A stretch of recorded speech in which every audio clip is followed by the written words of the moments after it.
பர்திமேயு சுவிசேஷ ஊழியங்கள் வழங்கும் நற்செய்தி நேரம். தேவ செய்தி பாஸ்டர் ஆர். அகஸ்டின். இந்த நாளில் உங்களோடு மறுபடியும் எப்போதும் போல சந்திக்கவும், தேவனுடைய வார்த்தையை சொல்லவும் ஆண்டவர் கொடுத்திருக்கிற நல்ல தருணத்திற்காய் ஆண்டவரை ஸ்தோத்தரிக்கிறேன். ஒவ்வொரு நாளும் இந்த நிகழ்ச்சியை கேட்குறீங்க. அநேகர் பல கருத்துக்களை கூட சொல்கிறீங்க. சிலலாம் சொல்கிறீங்க பாடுற பாட்டை முழுசாக பாடக்கூடாதாங்கிறீங்க. சிலர் சொல்கிறீங்க இன்னும் கொஞ்சம் நேரம் கூட பேசக்கூடாதாங்கிறீங்க. தொலைக்காட்சியில் கொடுக்கப்பட்ட நேரத்தோட ஒரு நிமிஷம் கூட பேச முடியாது. ஏன்னா நம்ம பேசினாலும் அவங்க கட் பண்ணிடுவாங்க. ஏன்னா அந்த டைம் வந்துட்டா ஆட்டோ கட் ஆஃப் ஆகி அடுத்து போயிடும். உங்கள் ஆர்வத்திற்காய் நன்றி செலுத்துகிறேன். கர்த்தருடைய வார்த்தையை கேட்கிறதற்கு தாகத்தோடு காத்திருக்கிற உங்களுக்கு என் மனமார்ந்த நன்றியை மட்டுமல்ல, ஒரு காலம் வரும் என்பதை உணர்ந்திருக்கிறீங்க. ஆமோஸ் 8:11 படி தேசத்தில் ஒரு காலம் வரப்போதான். அது என்ன காலம்? தேசத்திலே பஞ்சத்தை அனுப்பும் நாட்கள் வரும். அது என்ன பஞ்சம்? ஆகார குறைவினால் உண்டாகிற பஞ்சம் கிடையாது, ஜலக்குறைவினால் உண்டாகிற தாகம் கிடையாது. ஏன்னா இன்னைக்கு வீட்டுக்கு வீடு ஆரோ போட்டுறீங்க. தண்ணீர் பிரச்சனை இருந்தால் கூட உப்பு தண்ணீரை நல்ல தண்ணீரை மாற்றுவதற்கு மனுஷனுக்கு ஞானத்தை கர்த்தர் கொடுத்து விட்டார். ஆனால் ஜலக்குறைவினால் உண்டாகிற தாகமும் கிடையாது. ஆனால் ஒரு தாகம் இருக்குமா? அது என்ன தாகம்? வேத வசனம் கிடைக்கக்கூடாத ஒரு பஞ்சத்தை அனுப்புகிற நாள் கட்டாய வருமா? அதை அறிந்தவர்களாய் அநேகர் கேட்கிறதற்காய் உங்களுக்கு நன்றி செலுத்துகிறேன்.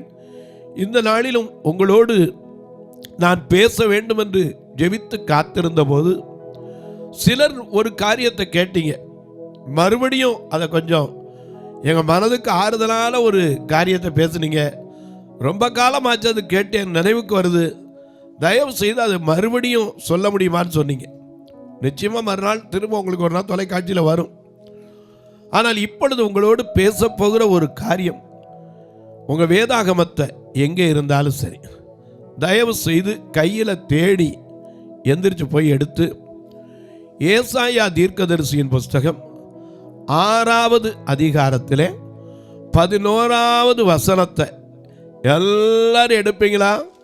அப்படி எல்லாரும் எடுக்கிற வரைக்கும் வசனம் தியானிக்கையில் இதயமத்தில் ஆறுதலே, காரிருளில் நடக்கையிலே தீபமாக வழி நடத்தும், காரிருளில் நடக்கையிலே தீபமாக வழி நடத்தும், வசனம் தியானிக்கையில் இதயமத்தில் ஆறுதலே, காரிருளில் நடக்கையிலே தீபமாக வழி நடத்தும், காரிருளில் நடக்கையிலே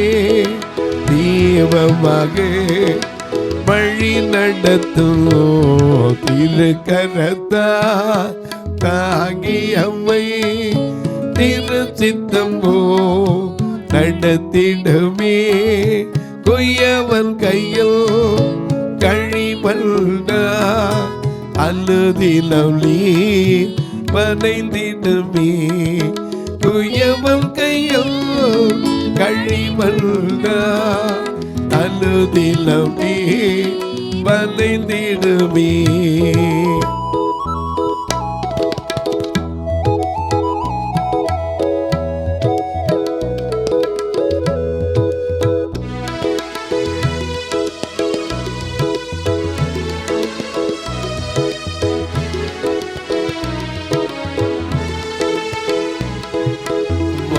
வசனம் தியானிக்கையில் இதயமத்தில் ஆறுதலே, காரிருளில் நடக்கையிலே தீபமாக வழி நடத்தும் காரிருளில் நடக்கையிலே தீபமாக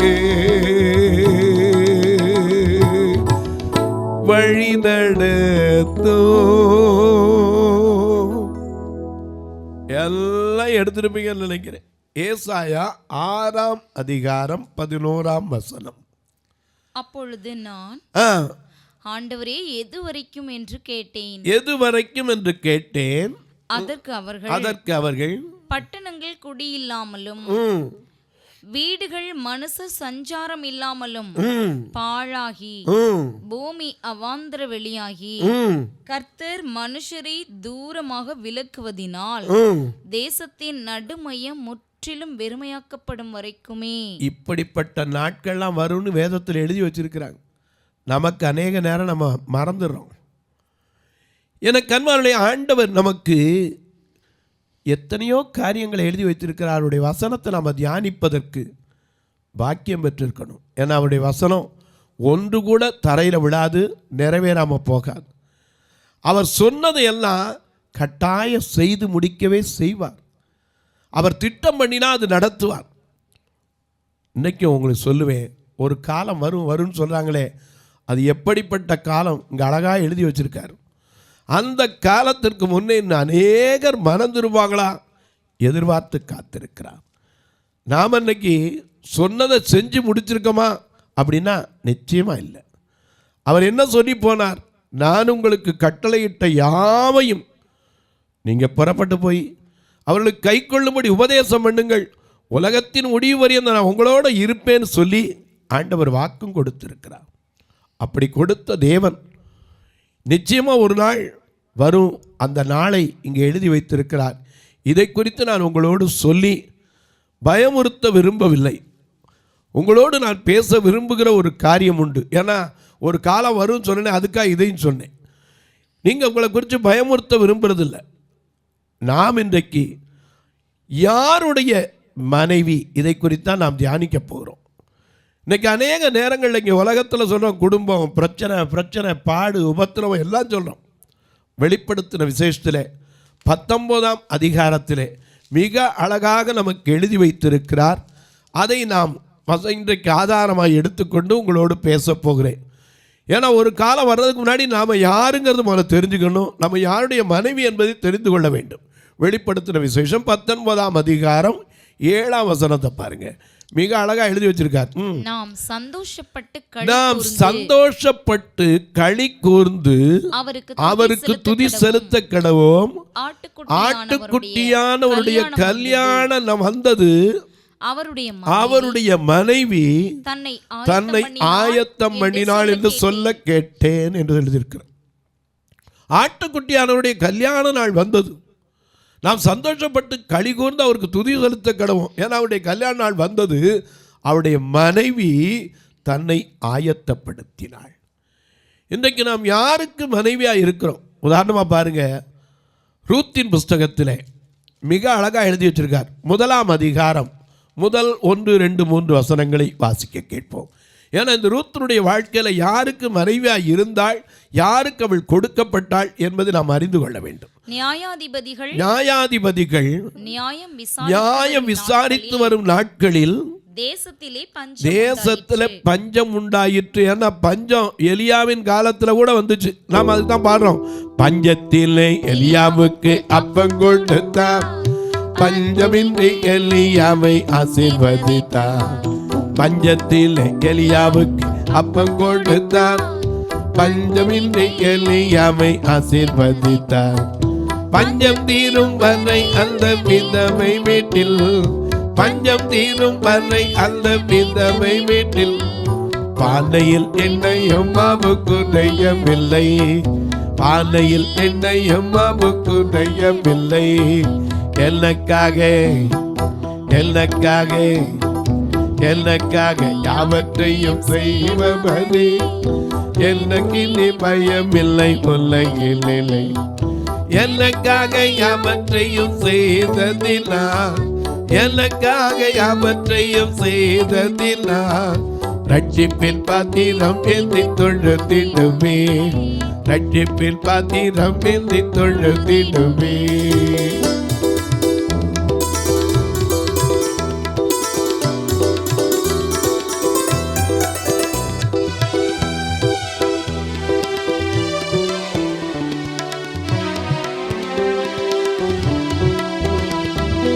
ஆகாயத்து பறவையை கவனித்து பார், விதைப்பதில்லை அவை அறுப்பதில்லை.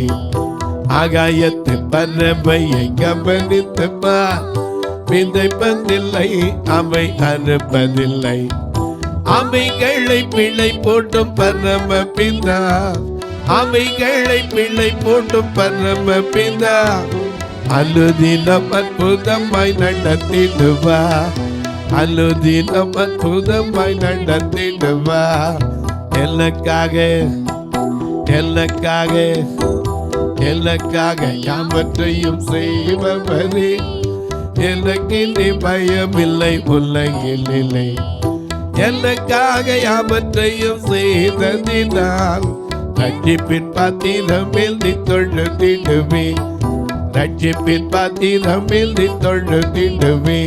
நான் ரட்சிப்பின் பாத்திரம் எழுதி தொழுதிடுவே.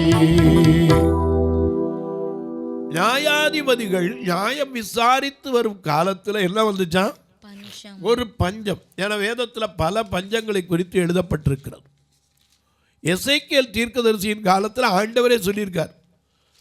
14:13 அழகா எழுதி வச்சிருக்கார். மனுபுத்திரனே, ஒரு தேசம் எனக்கு நல்ல கவனிங்க, ஒரு தேசம் என கர்த்தருக்கு விரோதமாய் துரோகம் பண்ணிக்கொண்டே இருந்து பாவம் செய்தால் நான் அதற்கு விரோதமாக என் கையை நீட்டி அதில் அப்பம் என்னும் ஆதரவு கோலை முறித்து அதில் பஞ்சத்தை அனுப்புவே. ஏன்னா அங்க பஞ்சத்தை அனுப்பவும் செய்வாராம். அதே போல பாருங்க, 2 ராஜாக்கள் 8ஆம் அதிகாரத்திலே ஒரு பெரிய பஞ்சம் வந்தது. ஒரு பெண்ணுக்கு தீர்க்கதரிசி சொல்றார். 2 ராஜாக்கள் 8ஆம் அதிகாரம் 1 வசனத்துல இருந்து பாருங்க. எலிசா தான் உயிர்ப்பித்த பிள்ளையின் தாயாகி அந்த ஸ்திரியை நோக்கி, நீ உன் வீட்டார் எழுந்து புறப்பட்டு போய் எங்கேயாவது சஞ்சரி, கர்த்தர் பஞ்சத்தை வருவிப்பார். ஏன்னா முத காரியம், சில நேரங்களில் ஆபிரகாமின் காலத்தில் ஒரு பஞ்சம் வந்துச்சு, நாம் மறந்துடக்கூடாது. ஏன்னா பஞ்சத்தை குறித்து அநேக காரியங்கள் இந்த வேதத்தில் இருக்கிறது. ஆனால் கர்த்தரை தேடுகிறவர்களுக்கு ஒரு நன்மையும் குறைந்ததாக இந்த வேதம் எழுதப்படவில்லை. ஒரு காலத்தில் எசேக்கியேல் தீர்க்கதரிசி சொன்னார், கர்த்தருக்கு விரோதமாக துரோகம் பண்ணிக்கொண்டே இருந்த பாவம் செய்தா மனுஷனை மாதிரி வந்து நம்மகிட்ட சண்டை போட்டுக்கிட்டு இருக்க மாட்டார். நீ எப்போ திருந்துவே திருந்துறதுக்கு டைம் கொடுத்துருக்காரு. திருந்தலைன்னா சும்மா அப்படி கையை நீட்டுவார். ஏன்னா அவர் கையை நீட்டினா அற்புதம் உண்டு, கையை நீட்டினா ஆசீர்வாதம் உண்டு. ஏன்னா நம்ம பார்க்கிற மார்க் 1:40-41 அவர் மலையிலிருந்து இறங்கி வராரு. 2 குஷ்டரோகி வந்து அவரிடத்துல முழங்கால் படிக்கிட்டு, ஆண்டவரே உமக்கு சித்தமானால் என்னை சுத்தமாக்க உம்மால் ஆகும்னா வேண்டிக் கொண்டான். இயேசு மனதுருகி கையை நீட்டி அவனை தொட்டு, சித்தமுண்டு நீ சுத்தமாக. ஒரு பக்கம் கையை நீட்டி தொட்டார். அற்புதம்.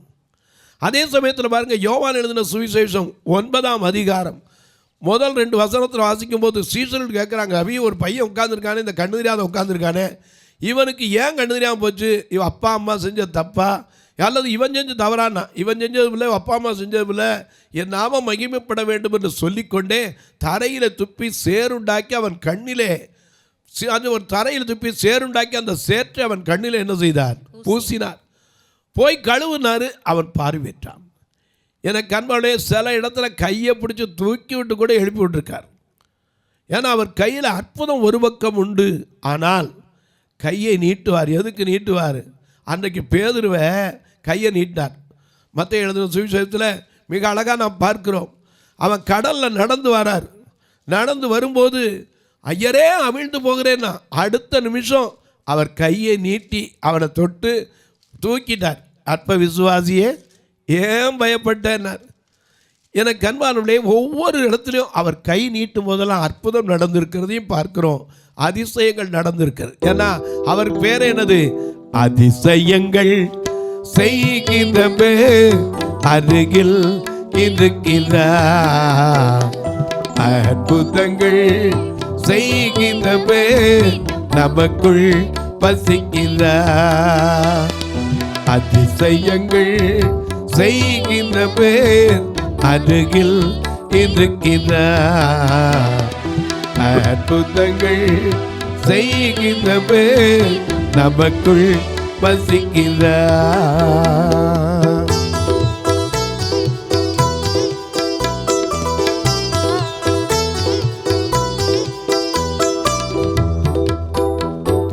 குருடனில் கண்களை திறந்திட்டார் அதிசயம்.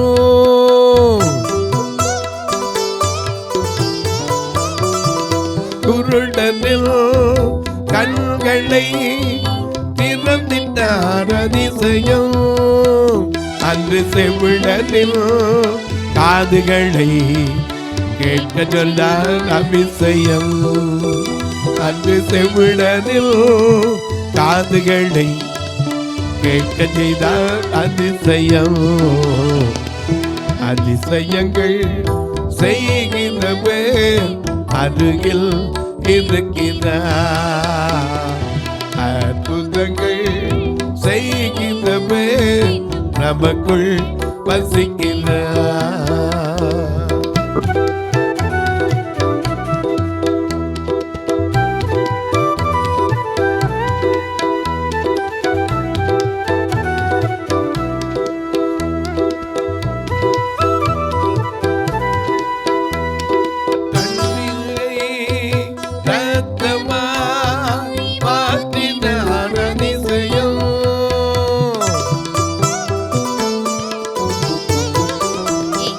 தண்ணீரை ரத்தமாய் மாற்றினார் அதிசயம். வெறும் தண்ணீரை ராட்சரசமாய் மாற்றினார் அதிசயம்.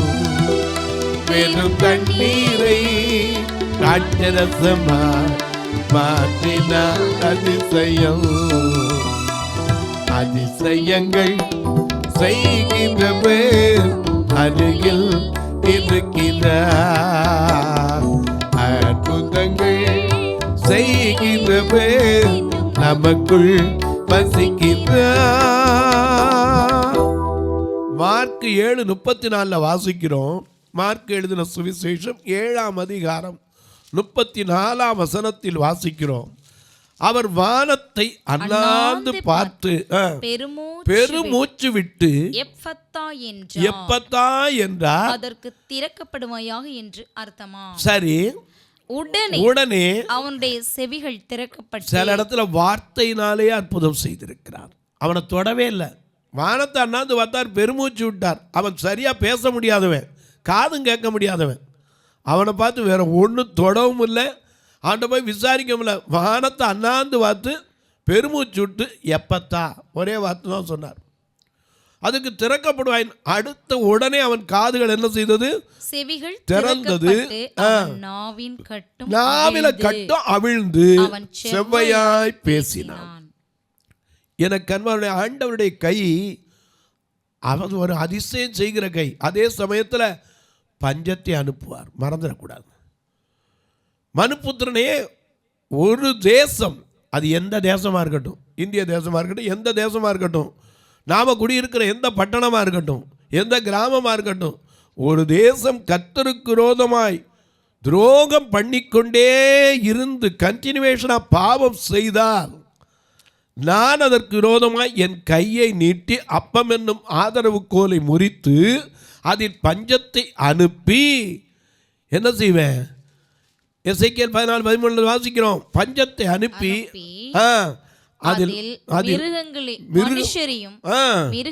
மிருகங்களையும் இராதபடிக்கு நாசம் பண்ணுவேன். அப்படின்னு இருந்தனால அது நடுவில் ஒரு நல்ல நீதிமான் இருந்தால் அவனுக்கு பாதம் உண்டு. அதில் அடிக்கடி நீங்கள் அந்த அதிகாரத்தை வாசிப்பதில் நோவா, தானியேல், யோபு 3 பேரை குறித்து சொல்லிக்கிட்டே இருப்பார். அவர்கள் மாத்திரம், அவர்கள் பிள்ளைகளுக்கு கூட அந்த நீதி கிடையாதுன்னார். ஆனால் ரூத்தின் காலத்தில் பஞ்சம் ஒன்று வந்துச்சு. என்ன பஞ்சம்? இவன் அந்நிய தேசத்து பெண். ரூத் யாரு? மோவாபிய பெண்.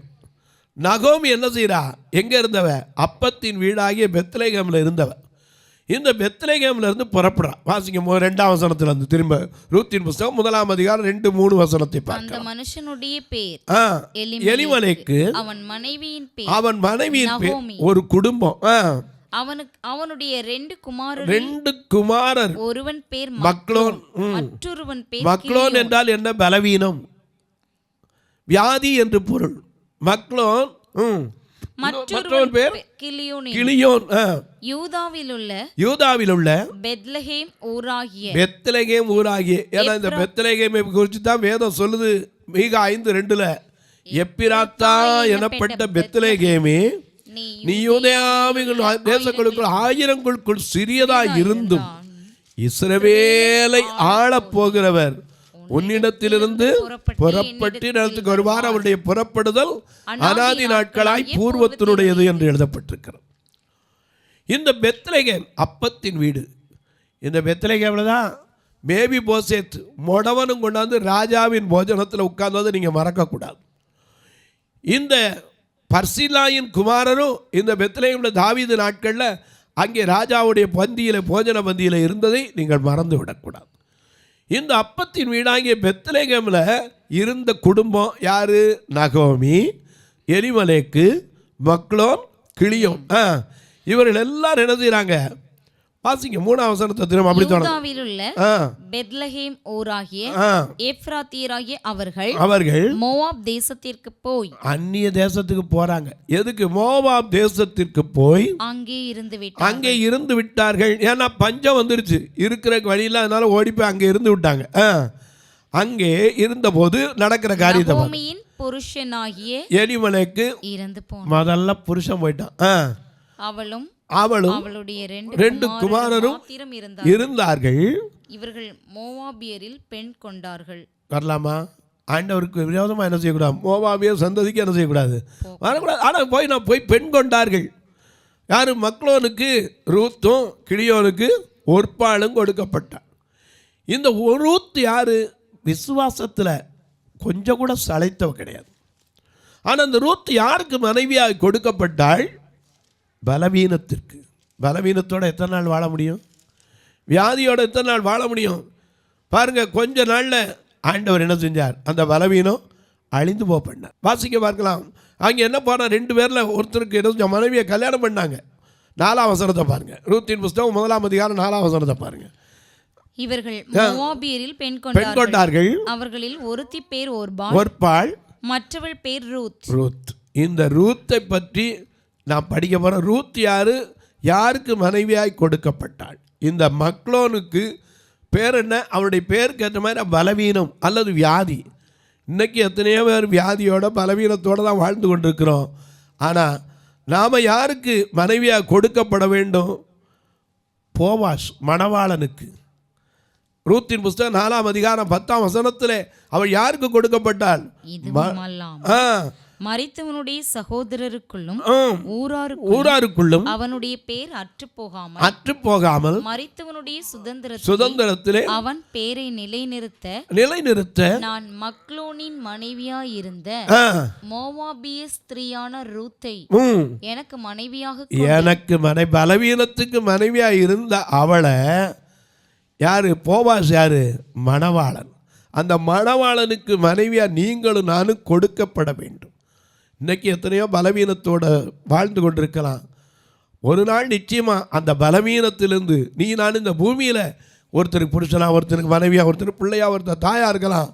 ஆனால் நீங்கள் நானும் யாருக்கு கொடுக்கப்பட வேண்டியும்? கற்புள்ள கன்னிகையாக. பவுலே சொல்றார். அதை குறித்து அடுத்த செய்தியில் பார்க்கலாம்.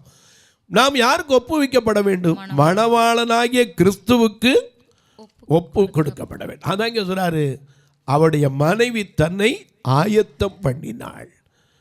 சந்தோஷப்பட்டு கலிகூர்ந்து அவருக்கு துதி செலுத்த கிளம்பும் ஆட்டுக்குட்டியானவருடைய கல்யாண நாள் வந்தது. அவருடைய மனைவி தன்னை ஆயத்தம் பண்ணினாள். தொலைக்காட்சியில் பார்க்கிற என் அன்பு மக்களே, இந்த நிகழ்ச்சியை நாள்தோறும் பார்க்குறீங்க, கேட்குறீங்க, பரவசம் அடைகிறீங்க. நீங்களும் இந்த உலகத்தில் பலவீனமான புருஷனோடு நான் வாழ்கிறேங்க அப்படிம்பீங்க. கவலைப்படாங்க. இந்த உலக வாழ்க்கையில் பலவீனங்கள் உண்டு. ஏன் சொல்லப்போனால் சுகவீனங்கள் உண்டு, வியாதிகள் உண்டு. ஆனால் நாம் மணவாளனாகிய கிறிஸ்துவுக்கு ஒப்பு கொடுக்கப்பட போகிறோம். அதுக்கு ஆயத்தப்பட்டு கொண்டிருப்போமானால் அங்கே கண்ணீர் இல்லை, கவலை இல்லை. கர்த்தரே நமக்கு நித்திய வெளிச்சமாயிருந்து வழி நடத்துவார். இந்த தொலைக்காட்சியில் கேட்கிற நீங்கள் ஒரு வார்த்தை இதுக்காக ஜெபம் பண்ணுங்க. தொடர்ந்து வரணும். இதற்கான தேவைகள் சந்திக்கப்பட வேண்டும். குறைவுகளெல்லாம் நிறைவாக்கப்படணும். ஏன்னா எத்தனையோ காரியம் உண்டு. திருநெல்வேலி மாவட்டத்திலோட இப்போ ஒரு கட்டடம் கட்டிக்கிட்டு இருக்கோம் வயதான தாய்மார்களுக்காக. அதில் அநேகர் எழுப்பி தரணும். ஜெபம் பண்ணுங்க. ஒரு சதுரடி 2300. உங்கள் பிறந்த நாள், திருமண நாள் போன்ற நல்ல நாட்களிலே கர்த்தர் ஏவினால் நீங்களும் ஒரு நாள் உணவு உதவலாம். எப்படி பிரதர் அப்படின்னு கேட்டிங்கன்னா, இதில் 2 நம்பர் வந்துக்கிட்டே இருக்கும். இந்த 2 நம்பரில் ஜிபே உண்டு, ஃபோன்பே உண்டு. கணக்கு வைக்கிறவங்க என்ற கேளுங்க, சொல்கிறேன். மணி ஆர்டர் பண்ணி கமிஷன் கொடுக்குறோன்னு சொல்கிறவங்க 36 35 38 89 63 இந்த போஸ்டல் அக்கௌண்ட் நம்பரில் நீங்கள் தொடர்பு கொள்ளலாம். உங்கள் ஜெபக்காரி எது இருந்தாலும் காலை 10லேருந்து 5 மணிக்குள்ளே தொடர்பு கொள்ளலாம். இப்போ உங்களுக்கு ஜெபிக்கட்டுமா? நல்ல பிதாவே, நன்றியோடு துதிக்கிறோம் சுவாமி. ஆண்டவருடைய நாமத்தினாலே நாங்கள் ஒரு நாளும் பலவீனத்தோடு வாழ்வதல்ல, பலப்படுத்துகிற கிறிஸ்துவோடு வாழ்கிற நாங்கள் இந்த பூமியிலே பலவீனம் என்று சொல்லிக் கொண்டிருக்கலாம். ஆனால் ஒரு நாள் வரப்போகிறது, நாம் சந்தோஷப்பட்டு களிகூர்ந்து அவருக்கு துதி செலுத்தும் நாள். அந்த ஆட்டுக்குட்டியானவருடைய கல்யாண நாள் வந்தது. அவருடைய மனைவி தன்னை ஆயத்தம் பண்ணினாள் என்று எழுதப்பட்டிருக்கிறதே. நீங்களும் நானும் ஆயத்தப்படுவோம். அநேகரை ஆயத்தப்படுத்த கர்த்தர் உதவி செய்ய சுவாமி. யார் யார் எந்தெந்த பலவீனத்தோடு தன் வீட்டிலே படுக்கையிலே ஓரத்தில் முடங்கி கிடக்கிறார்களோ அவருடைய கண்ணீர்கள் எல்லாம் மாறட்டும், வியாதிகள் விலகட்டும், தீராத வேதனைகள் மாறட்டும். பல நாட்களாய் சோர்வு, பயம், சரீரத்தில் பலவீனம் எல்லாவற்றையும் கர்த்தர் முற்றிலும் நீக்குவீராக. பிறந்த நாள், திருமண நாளை நினைவு கூறுகிற மக்களுக்காய் ஜெபிக்கிறேன். தேர்வு எழுதி ரிசல்ட்டுக்கு காத்திருக்கிற மக்களுக்காக ஜெபிக்கிறேன்.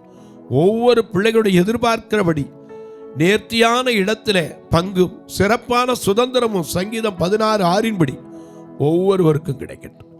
வானத்திற்கும் பூமிக்கும் சகல அதிகாரம் கொண்ட இயேசு கிறிஸ்துவின் ஈடு இணையற்ற வல்லமையுள்ள நாமத்தில் ஜெபிக்கிற நல்ல பிதாவே, ஆமென், ஆமென். சபை ஆராதனை ஞாயிறு காலை 10 மணி முதல் 12 மணி வரை. இடம் பர்திமேயு சுவிசேஷ ஆலயம், அன்னை சத்யா நகர், இளமனூர் அஞ்சல், சக்கிமங்கலம் வழி, மதுரை மாவட்டம். பின்கோட் 625201 மற்றும் பர்திமேயு சுவிசேஷ ஜெப வீடு, flat number 107, Eden garden, Muthur, Tirunelveli. Pincode 627011. சிறப்பு உபவாச கூட்டம் ஒவ்வொரு மாதமும் 2வது சனிக்கிழமை காலை 10 மணி முதல் 1 மணி வரை நாகர்கோவில் YMCA ஹாலில் வைத்து நடைபெறுகிறது.